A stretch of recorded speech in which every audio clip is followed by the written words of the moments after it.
I work with tuning forks. I'm a sound therapist, sound healer.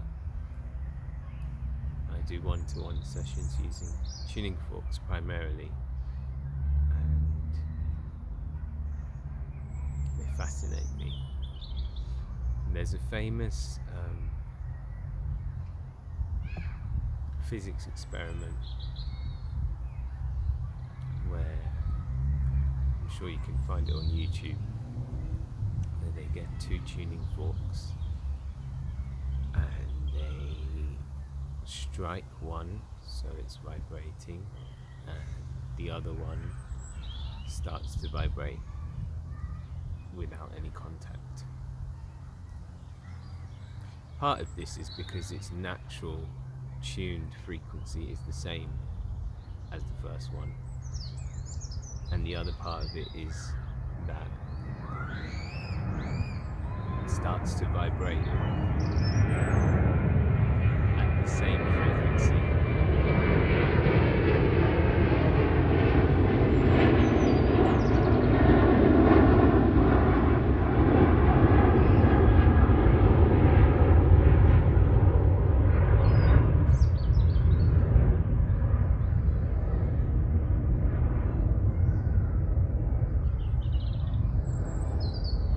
Even the sound of that plane passing over,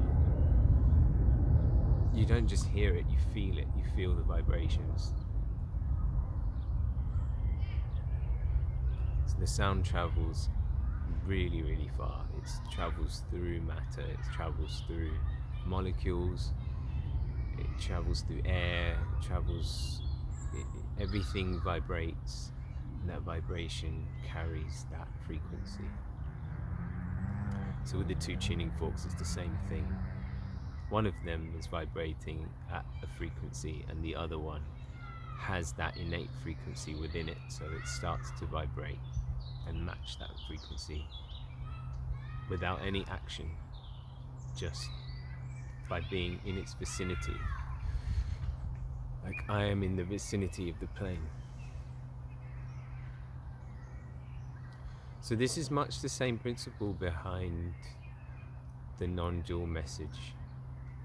Whether it's through talking with someone or reading a book about it, or listening to a satsang, or watching a YouTube video, or my favorite, which is actually going to a non-duality meeting or a satsang.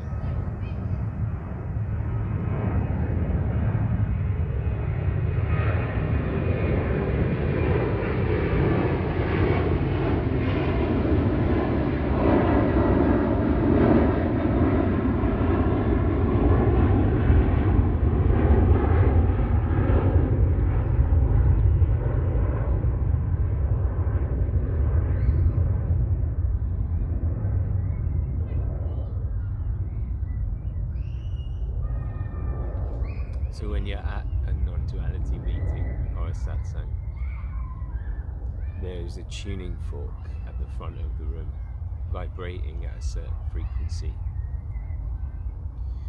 The frequency is beyond the words that they're saying, it's just energetic, and the words can carry the frequency regardless of the content of the words.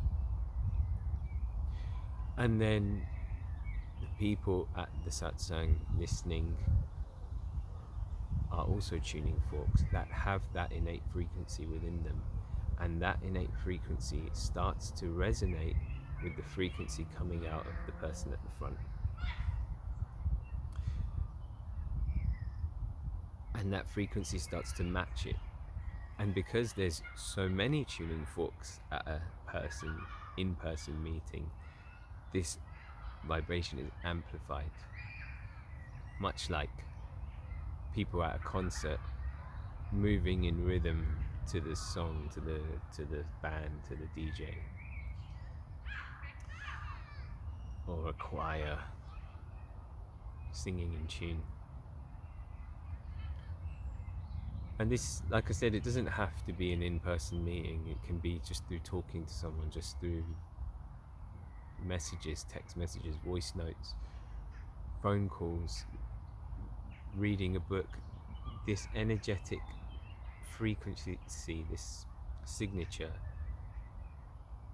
is carried through mediums that are beyond just sound, and an intention even is a frequency itself. So this is the Sangha. This is my Sangha. My Sangha is conversations, is YouTube videos, is books, is stillness, mindfulness, meditation, sitting by a tree, life itself. But there's just a nice amplification of this Sangha in certain modalities, such as listening to a YouTube video or being at a Sangha, a meeting in person. So anyway, that's just some stuff I wanted to share about frequencies and tuning forks and Sanghas, and it's something very close to me and close to my heart, as I'm obsessed with sound and I work with sound. I work with tuning forks, literal actual tuning forks. So I just thought it was a nice analogy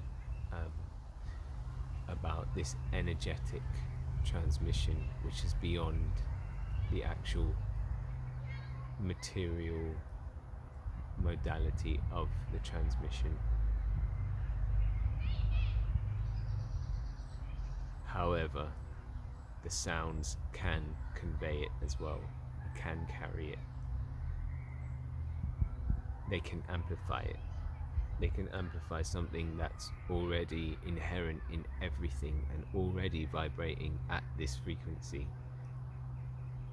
But it can loosen something, especially physically in the body, start to open up something.